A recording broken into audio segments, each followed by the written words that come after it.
This is Mike Dilk of Relax Back UK. This is UK Health Radio and welcome to the Relax Back UK show with me, Mike Dilk. This week, I talked to someone that a lot of us will remember, frankly, as a bit of a hero. The more risk of injury or death, then the more I concentrate, and the more I focus. So to make sure I get it right. Who remembers Eddie the Eagle?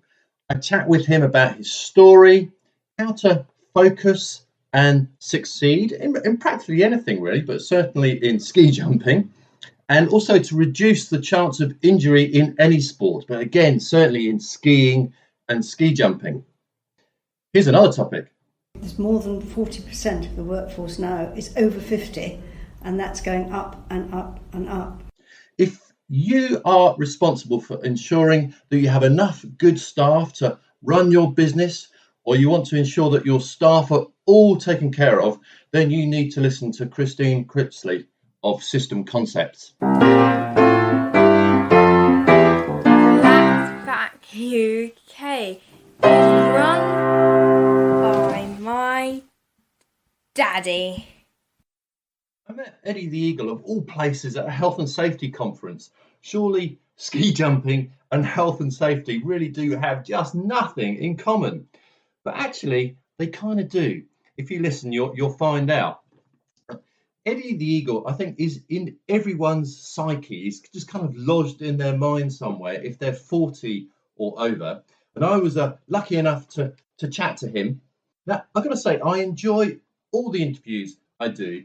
But I have to say, Eddie really was a delight to chat to. He was just really interesting, absolutely fascinating. And the first question I asked him was, when was the Olympic Games where you came to everybody's attention? Calgary Olympics, 1988. So we're looking over 31 years ago. So it's been a long time now. That is a while, but I can still remember watching you on the news doing that. So can you give us just a potted kind of story? You did the 90-meter jump, and of course the film's just come out a couple of months ago. I watched the film. In the story of the film, you hadn't done 90 meters jump, a 90-meter jump before you did it at the Olympics. Is that actually right? Well, it wasn't strictly true, but I'd only done about 5 jumps off the 120-meter ski jump. It was called the 90-meter 31 years ago. Now it's just been renamed the 120-meter. So I'd only done about 5 jumps, whereas everybody else that was jumping there had done probably close to 30,000 jumps. So, me with my 5 and then with their 30,000, of course, I was very, very much a beginner. So that's why they pretended it was my very first, when in actual fact, I mean, in a sense it was. But it was, in a true sense, I'd only done about 5. So I was still very, very nervous. So all the other competitors, like people that do ski jumping in the Olympics, generally start when they're children, don't they? Yes. Yeah, they start about 4 or 5 years old generally, the jumpers, because by the time you're 8 or 9, you start understanding fear, and then it's probably too late. So if you can master the technique and get up to a certain level of jumping before sort of 8 or 9, you'll make it most of the way there, because you've already done it before you get too scared. Right. And what age were you when you started? 22. Okay, so the idea of fear had well and truly kicked in. Oh, yes, absolutely. Which is why when I started ski jumping, most trainers kept telling me that, I won't go past the 40-meter because it would be too scary. I won't jump further than 50 meters because it would be too scary.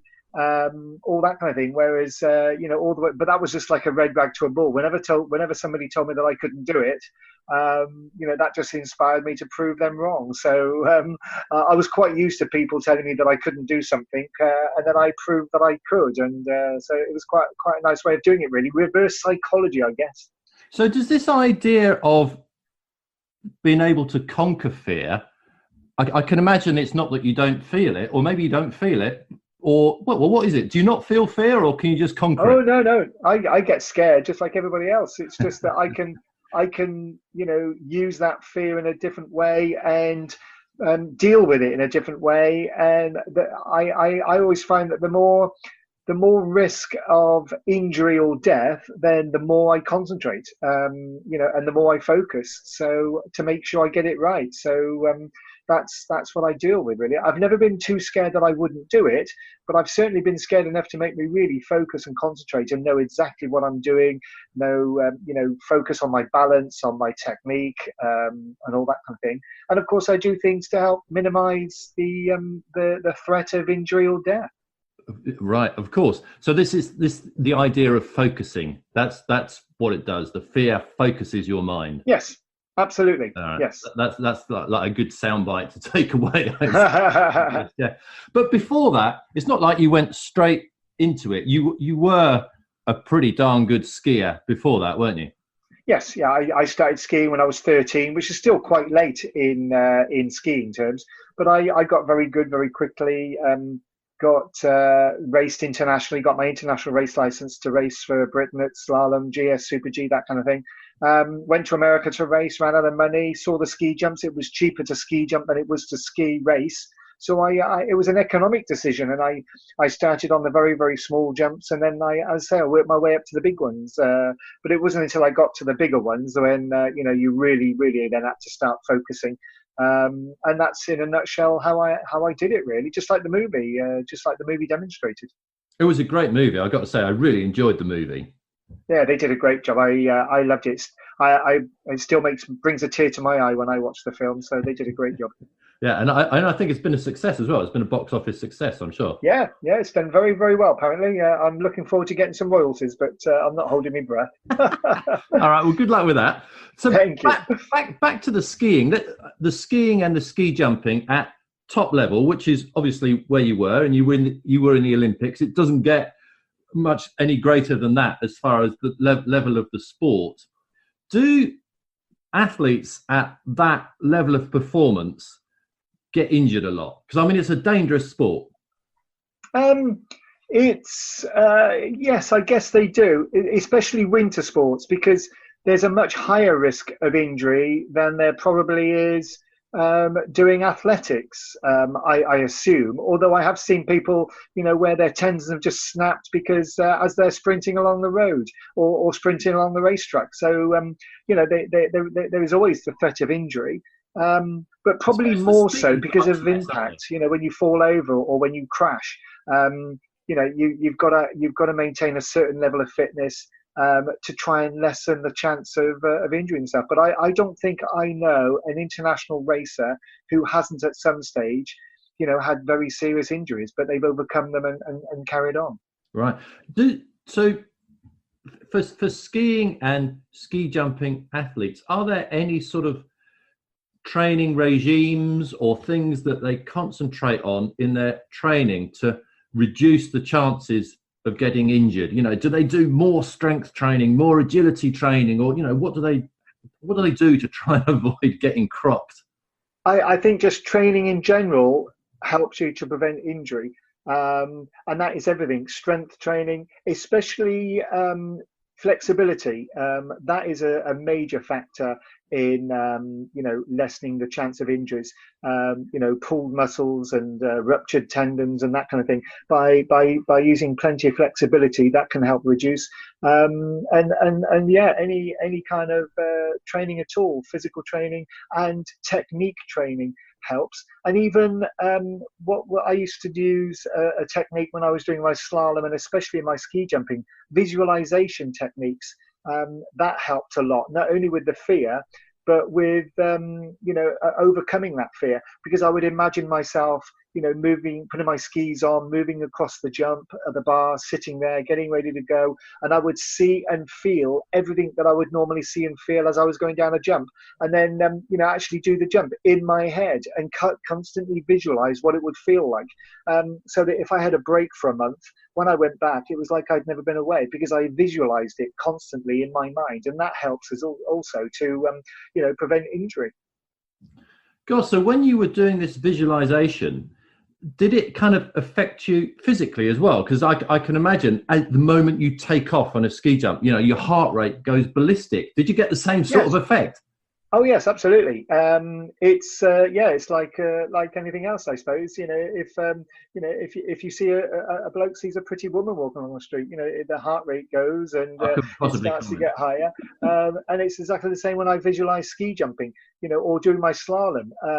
I would see and feel everything that I would normally feel. And if I'm in that start gate, getting ready to go, or sitting on the bar, getting ready to jump, the same feelings of adrenaline, heart pumping, I would feel that. And then I would try and calm it right down so that when I do actually sit there for real, I've calmed myself down, so it lessens the heart rate and all that kind of thing, and helps me to concentrate. And so visualization helps physically and mentally as well. Yeah, that is amazing. I mean, that shows the power of the mind, doesn't it? Oh, absolutely. I think people just really misunderstand the power that you have in your mind, and how you can overcome great things, even preventing illness.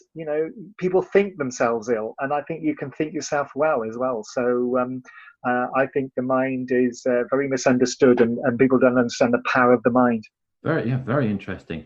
I got one question for you, actually. Again, it's about an exercise, and it's from the film. In the film, there's you are, the actor playing you is balancing on a rope, and literally, so tightrope walking, really. Yes. Did you actually do that? Yes. Yeah.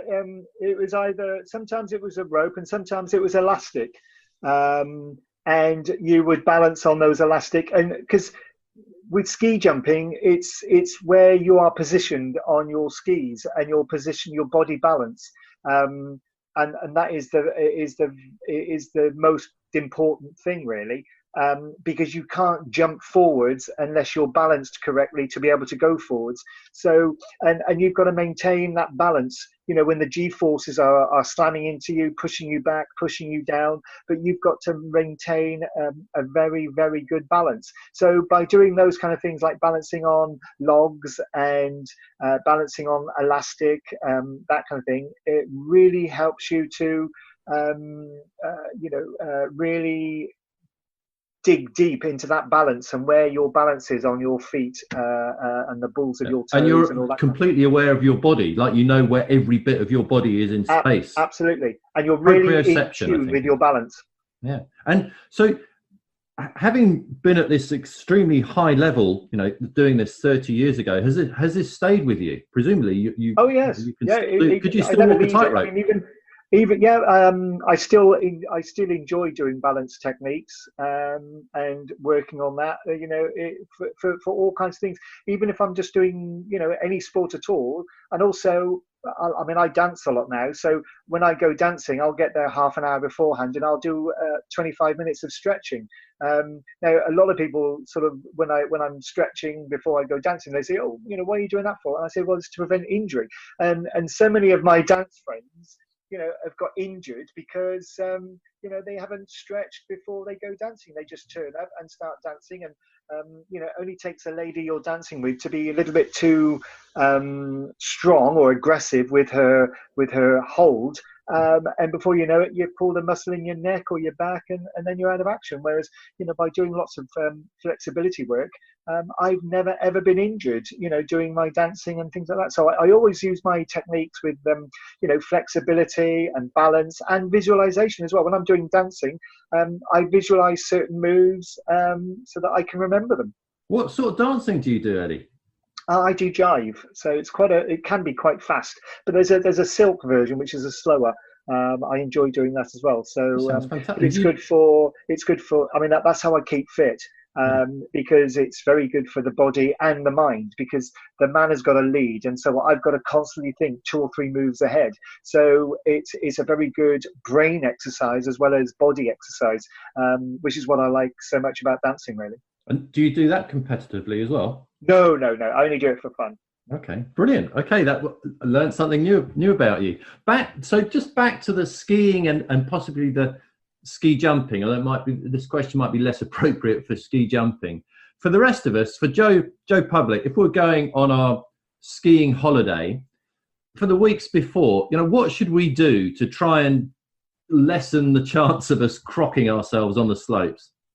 I think the most important thing is to get as fit as you possibly can, because the fitter you are, the better you ski, and the more you'll enjoy it as well. And that's everything. That's flexibility, doing lots of stretches, things like wall squats. So you sit with your back against the wall, and then you lower your legs until your thighs are parallel with the floor, and then you try and hold it for as long as possible. Lots of walking, running if you can, or cycling. Anything that will really start to tighten up those muscles, especially around the knees and lower back. Just get as fit as you can over the sort of week or month before you go skiing. And then, there's nothing quite like skiing to get ski fit. No matter how much training I do, when I get out there for a week skiing, I'm always not very ski fit, but I try and, physical fitness helps to a certain degree, but the best way to be ski fit is to actually ski. But it does take a while, and most people only go away for 1 week a year, whereas sometimes I go away for 5 or 6 weeks, and it's not until I get to the 5th or 6th week when I really feel fit, because I've been skiing for 5 or 6 weeks. Right, sure. Have you got any old injuries that kind of crop up from, well, in the film, and I'm sure in real life, you had the odd tumble doing the ski jumping. Any injuries that are still lurking from that? No, I'm very lucky, because I've broken my neck, my back, I've broken my arms and legs, and yet I do not suffer from any problems, even when I broke my neck and back when I was 17. But I think it's largely because I'm always active. I'm always doing something. So I'm always stretching to get ready to prepare for that particular exercise or that particular sport that I'm doing, or dancing. I think if I'd have become a couch potato, I think it would have been a different story, and I might have started to suffer from some of my long-term injuries from a long time ago. But so far, because I'm always active, I don't suffer any long-term damage. So keep moving. That's the message, isn't it? Absolutely, yeah. Got to keep moving, and that's anything. In an evening for an hour, go for a walk, go for a run, go for a jog, go for a cycle. Just do something. The more you sit down and do nothing, then the more the body starts to seize up. Like you say, use it or lose it. Yeah. So, well, you mentioned that you still go skiing. You might go skiing for 5 or 6 weeks a year. Do you still do the jumping? I still jump occasionally. I did some jumping in February this year, which was good fun. I mainly just do charity events nowadays. If there's a charity event, I'll go along and help raise money for a different charity by doing some ski jumping. I've still got my jumping skis. I've got my jumping kit, so I'm able to go off and do some. But I don't do much jumping, and it does take me a little while. I can always, if somebody asked me now to go off a 60 meter, I'd be able to go off and do it. It wouldn't be a problem. But to get good and to jump really well, that would take, a couple of days or a couple of weeks training, whereas sometimes I haven't got time. I've just got to go out there, do the jump and come straight back. So performance-wise, it wouldn't be very good, but I can still jump off a 60 meter after a couple of days. I'll be able to go off a 90 meter or 120 meter. I've done, quite a few thousand jumps over the years, 20,000 now. So I've got enough jumps behind me so that I can just go along and do most jumps. 20,000 jumps. That's fantastic. So actually, I've got a technical question for you. When you say a 90 meter jump or a 120 meter jump, what does that actually mean? What are you actually measuring? It's based on the critical point, what they call the K point. It's where the landing hill is at its steepest, and then at the critical point, it's where the ground then the landing hill starts to flatten out. So if you go beyond the critical point, the K point, it starts to get a little bit dangerous if you jump too far and land on the flat, and then you'll break your legs and break your hip, because you've got to land on a certain steepness to take out the impact of the landing. So on a 90 meter, the critical point is at 90 meters, and on a 120 meter, the critical point or the K point is at 120. But there are jumps where the ground starts to flatten out very, very slowly. So it's still possible to jump 150 meters, even though the jump is a 120 meter jump. You can still jump up to 150 meters on it if it's safe to do so. Right. Okay. So different jumps and different locations are all different, are they? Yes, that's right. So each hill will have a hill record. And then there is a world record, but there are only 2 jumps in the world that you can jump that far, because the world record I think now is 254.5 meters, but there are only 2 hills in the world that you can jump that far. And it's only the top 30 in the world, the best jumpers, who actually do ski flying. But you won't see those in the Olympics. It's just the regular 90 and 120 meter that you see at the Olympic Games. All right. What did you call it then? Ski flying? Ski flying, yeah. The K point, I think, is at 200 or 250 meters. So yeah, it's a long way. So how fast are these guys going when they take off? It must be phenomenal. They're probably doing around about 80, 85 miles an hour. God, right. Yeah. It takes your breath away, doesn't it? I mean, That's right. And if you jump 250 meters, you'll be in the air for about 10 seconds. So it's literally flying. You are free falling or flying. So it's a very, very interesting sport to watch. But I'd love to have a go.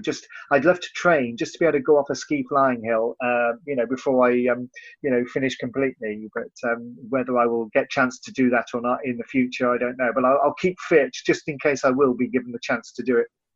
This is just fantastic. I mean, the whole story is wonderful, and it's inherently interesting, and the fact that you're in everyone's psyche, Eddie, from that fantastic Calgary Winter Olympics is just such a fantastic thing. So thank you so much for chatting and sharing some of that with us. If people are listening to this and they think Eddie is such a fantastic guy, a great speaker, and they want to engage you for, I don't know, a motivational talk or after dinner speaking or something like that, how can they get a hold of you? They can get in touch with, I've got a series of websites. They can get in touch via my email, eddietheeagle5@aol.com, or I've got a website, eddieedwards.com, or eddietheeagle.com, that kind of thing.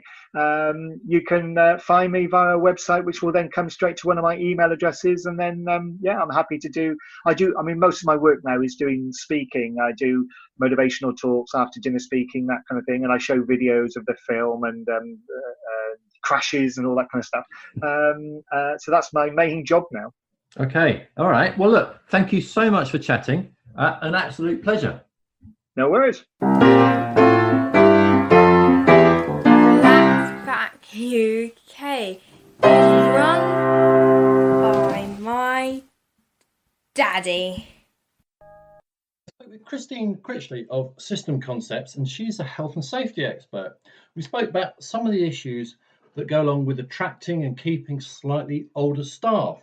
Staff are usually a company's most important asset, so that this is important stuff, and it also can be really quite hard to get right. I first asked Christine if the demographic was changing such that sensible employers really had to think very carefully about how to attract and keep older staff as well as the 20-somethings. I think so, because I think the latest statistics are that there are an enormous amount of people, probably I think there's more than 40% of the workforce now is over 50, and that's going up and up and up. So I think to retain staff is probably a good idea. And presumably, if you want to be competitive, you need to have some staff to do the work. I think so, and to use people's experience and knowledge, I think are very important. But the other thing that I think can help is that if you have someone who is happy to be a mentor as well as do the work, then they can be a very good influence in the workplace. Yeah, so maybe that's worth just talking about a little bit. Some of the reasons why it's useful to have older staff. I mean, the first thing I think of, well, actually, they know what they're doing. That helps, yeah, quite often. I think that knowing what you're doing, I think sometimes also in our particular business, looking after your clients is very important. I think sometimes the way that people look after clients nowadays, they tend to go in, do the job and leave, which may work for some people, but a lot of people like to be looked after. And I think that perhaps we feel we have more time when we're older to do things like that. I'm not quite sure why, but I think you do feel you've got more time to look after your client base. Well, certainly thinking back to when I was in my 20s, I'm not sure how useful or efficient I was all the time. I a couple of times, I have to admit, I did go to work with a stonkeroony hangover, and I wasn't much use to anyone. I think most people have done that. I don't know. I think most people will do that. I think that, but I think the work ethic, perhaps, in older people sometimes is you will go to work no matter what you feel like, and you will actually perform to your best. May not be the best you can do, but I think there is a work ethic sometimes. Yeah. I think sometimes you see the millennials don't have quite the work ethic that we all used to be. You were never late for work and those sorts of things. Work is much more flexible now, so I think that makes life easier too. Well, certainly, as I still drink, but I don't have hangovers in quite the same way. I don't want to give the impression I'm a drunk. I'm going on about this. I'm really not a drunk. But and the other thing, actually, I've employed people to help me in my business. There are quite a few. They call themselves coaches, don't they? Oh yes. And that, certainly, if I'm employing a coach, I want to employ someone who's a bit older. I want to employ someone who's actually had a couple of businesses and they've either crashed or they've made money. They've been around the block a couple of times. I think that can be useful. There are two sides to that, though, because some people, as you said, you like the experience and the expertise, and they perhaps know what they're doing. The other side of that coin is sometimes people will look at you and think, oh gosh, I suppose we're going to get all the old ideas. I wonder if they've followed, they've come up with any sort of new technology. I think you can find sometimes people can be very patronising when they will look at you and say, do you know how this works, dear? And it will probably be a piece of equipment you've used for years, but because they think it's new. I think there are two sides to that coin very much. Yeah.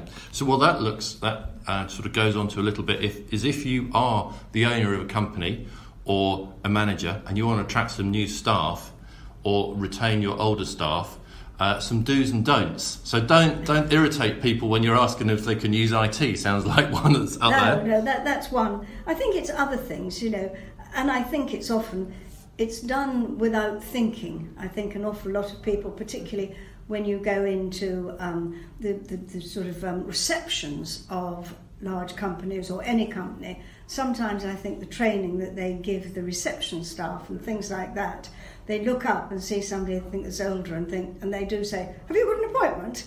Well, go sit over there, dear. I must admit, anything that drives me near madder is being called dear, but... So that happens. Oh, it happens. It happens, and you get pointed very, very sort of sternly. That's the lift. Well, I personally hate lifts and will always walk the stairs. But There's a certain amount of patronising attitude. Yeah, no, I can imagine that. So, still on the subject of employing, attracting older staff, keeping older staff, you mentioned that work hours are a bit more flexible now, certainly for millennials. Have you come across older people needing or wanting different work hours? And they might have grandchildren to look after. They might have spouses to look after in a different way. I suppose that is probably true. I haven't actually come across that because I think most of us that sort of work, your time, particularly as we're consultants, your time is your client. So, if I'm due there at 7 a.m, I get there at 7 a.m. Otherwise, I think some people I've talked to would prefer to go home sort of about 4 to avoid the rush hour and things. I don't think that most of the people that I know that are similar to myself in age have much problems with early mornings. I think it's more they'd quite like to go home at 4 o'clock to avoid the rush and perhaps to do, as you say, things that they've got to do at home. Sure. Well, everyone hates the rush hour. Yeah, absolutely. Okay, what about social needs? Because actually a lot of people at work have social needs, and that's the reason for going to work. Oh, yeah. And having an inclusive workplace where everyone feels part of the gang is vital. Have you ever given advice or helped bosses providing that sort of environment? Yes, I think the thing that's most important there is making sure that there's a sort of team spirit. Now we all hot desk and that sort of thing. You don't sort of get people you gathering together always in the same place to sit. So I think sometimes having good breakout areas and encouraging people to go and do things together. And I mean, I work for a company that's a very friendly company, so we go drinking and things like that together.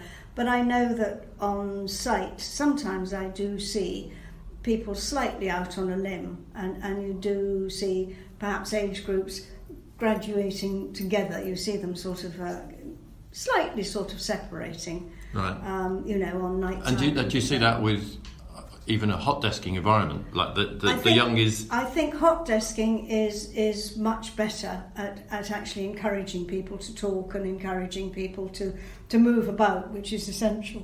Yeah. I think funnily enough though, I think the advent of standing workstations, I think I know more people, older people, who prefer standing than the young. Really? Yeah. Have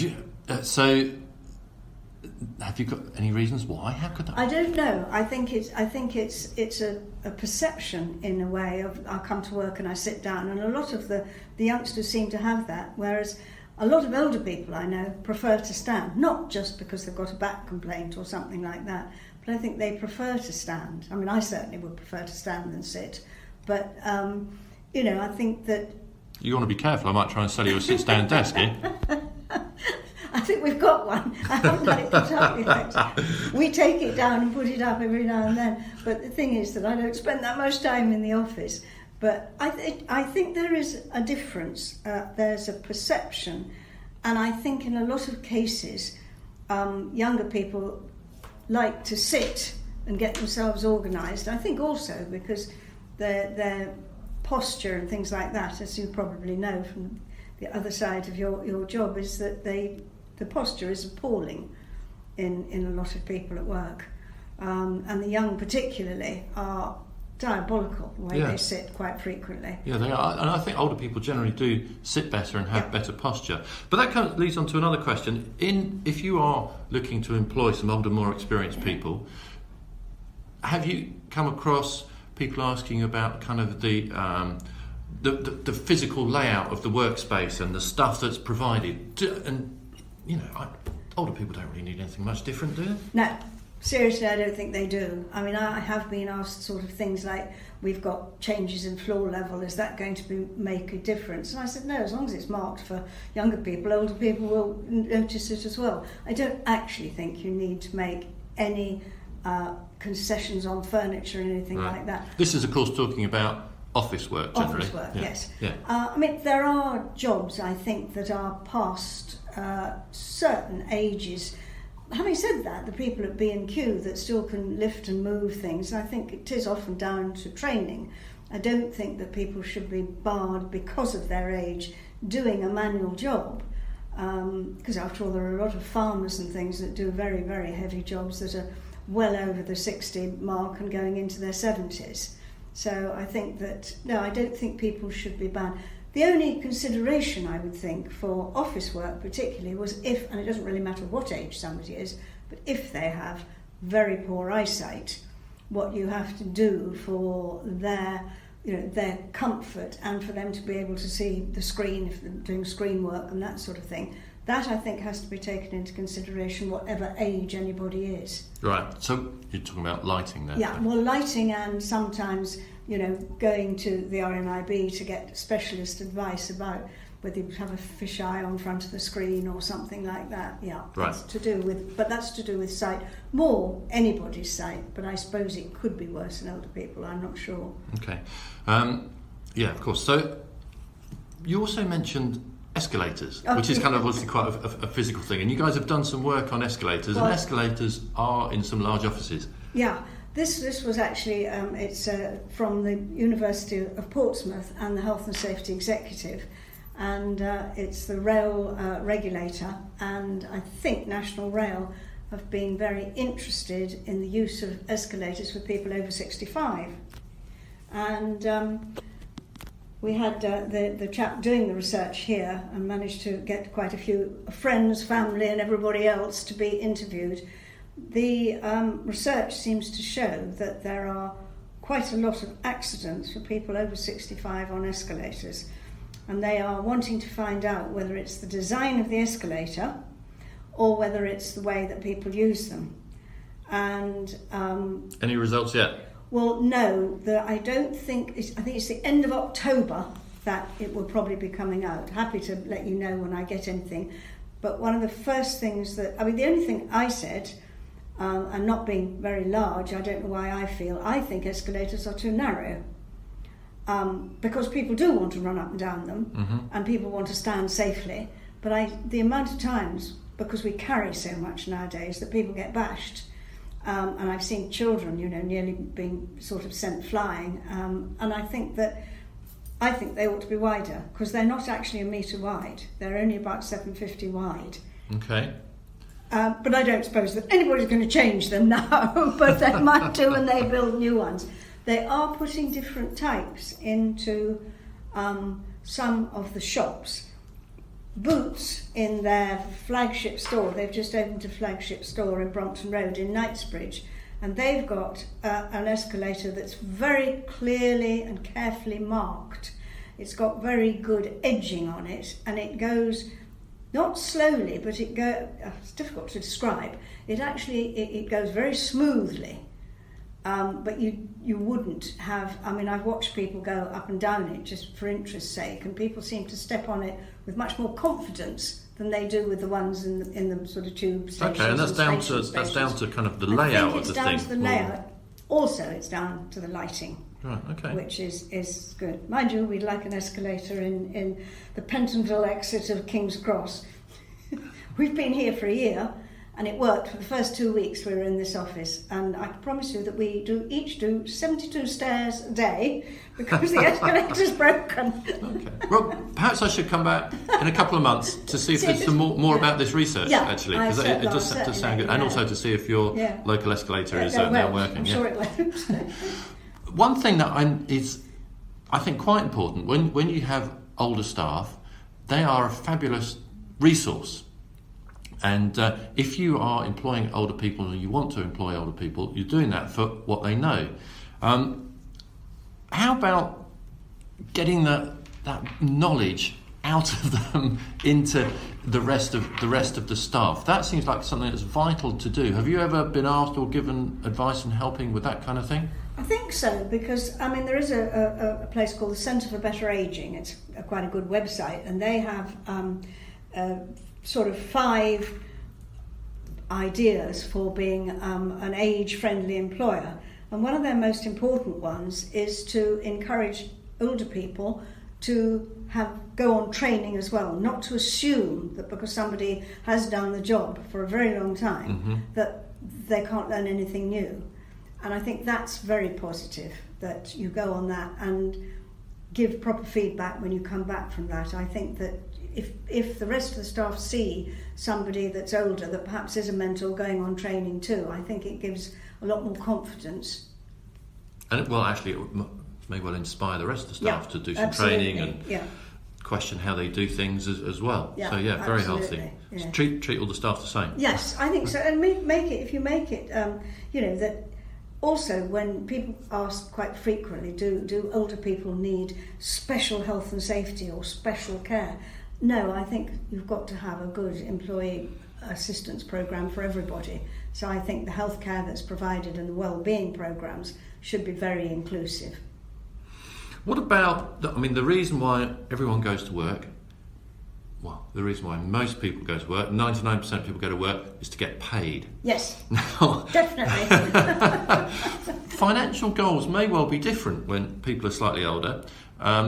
They might not be wanting to progress their career enormously. They might be kind of happy where they are, or just the whole reason they're there might be slightly different. Do you have any thoughts about that? I think it can be. I don't really know that it is. I think a lot of people perhaps didn't get as good pensions or as they thought they were going to get, or you didn't have to pay into pension schemes.